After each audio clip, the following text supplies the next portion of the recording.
I'm Norman Holtzhausen for Boating New Zealand, and today we're on the Southern XF650. With me is Peter Carlson. Peter, tell us about the new boat. The new model of the Southern 650, it's an XF. So the XF is, we're just, our normal Southern's very high spec, so we've de-specced it a bit. We don't put the fiberglass roof on it. We have straight windows, no side opening windows. They're an option, but just to give us a price point. So we're pricing it at $99,995, and then you add your extras you want afterwards. And we're just going in a different market than a Southern. So a Southern of this, you know, a high spec version of this could be 170 to 190,000. This one we're trying to keep in the low 100s. Right. Now see, you've set the boat up really nicely for fishing. Real no nonsense, but everything that a fisherman wants, including the bulletproof, pretty much Yamaha outboard. Yes, 150. And 150 to 200 is probably what the people would want. It gives you enough power. This does 38 knots. Put a 200 on, it's probably going to be 44 knots. And that's the sort of power people want. You don't need huge horsepower on it. We can rate it up to 225 if people want. Right. You've also done a simple, clean, low maintenance helm position here with these seats. Yes, so the chili bins slide in and out. These are actually got rubber feet on them, so they don't actually move on the tread plate. They're actually very hard to pull. And the bolster seats, so the seats have got bolsters on them. We can change the setting to what people want, but we like the idea of this for fishing guys. They've got two chili bins, one for food, one for fish, and it just gives them a difference there from our normal fiberglass seating we do. Also has live bait tanks built in here, which is different. The whole transom's different than our normal Southern. The hull underneath is the same though. It's 5mm standard and 6mm if people want it as an option. There's heaps of space up on the boarding platform for fishing from, for swimming or diving. Nice big T-shaped boarding ladder for the scuba divers who really like those kind of ladders.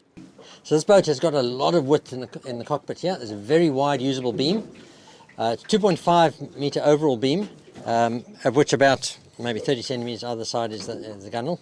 But it's really usable space. The gunnels have got U-deck on to protect them, and there's very long shelves here suitable for putting a fishing rod or a long boat hook or similar. This boat has lovely high gunnels. I'm 6 foot and it's top of my thigh here, so there's no danger of me falling over, but they're also comfortable enough to sit on. The boat has plenty of space to walk around the cabin if you want to go forward, with a non-slip pad on the side here and easy access to the bow. Right, so this boat has a good no-nonsense helm position. These lovely bolster seats, so you can either stand or sit. If you sit, there's a nice seat support there. Garmin display, 12-inch display, Fusion sound system, VHF radio, and the engine gauges. Up front, a little cuddy cabin, not suitable for overnighting, but certainly suitable for a snooze or for storing your gear for the day. The Yamaha 150 gives this boat really good performance, achieving a top speed of somewhere close to 38 knots. We've got 3 adults in the boat and a full tank of fuel, and we were certainly able to get well over 30 very, very comfortably. We have trim tabs if you have an uneven load. In good conditions you probably don't need them. The fuel consumption of this boat is pretty good. Coming out here we were doing roughly 1 litre per nautical mile, which is pretty good for a 6.5 metre boat. Good and bad points in this boat. The good is that there's so much space. This cockpit is huge for fishing. It's out and out a fishing boat, so well suited for that. Lots of space. You could fit a number of fishermen in and all your gear. On the other hand, this is an aluminium boat. Aluminium boats are noisy. There's no foam-filled compartments. There's no fiberglass and carpet to absorb the sound, so you do hear a bit of noise as we sit here.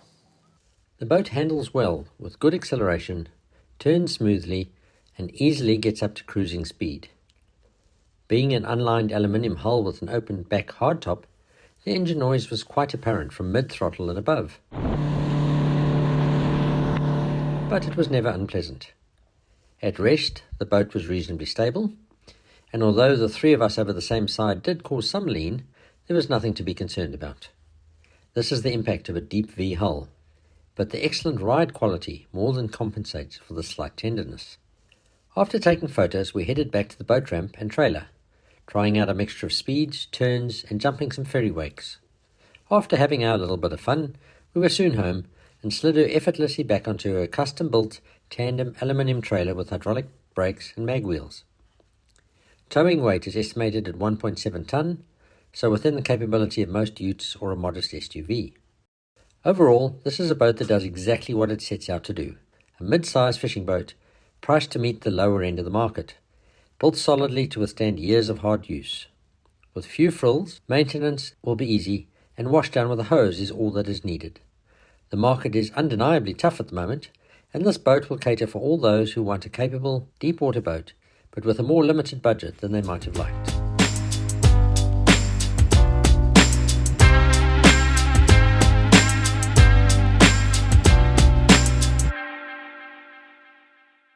John Ecclestone from Boating New Zealand. Thanks for watching. If you'd like to see more of these videos, please subscribe to our channel.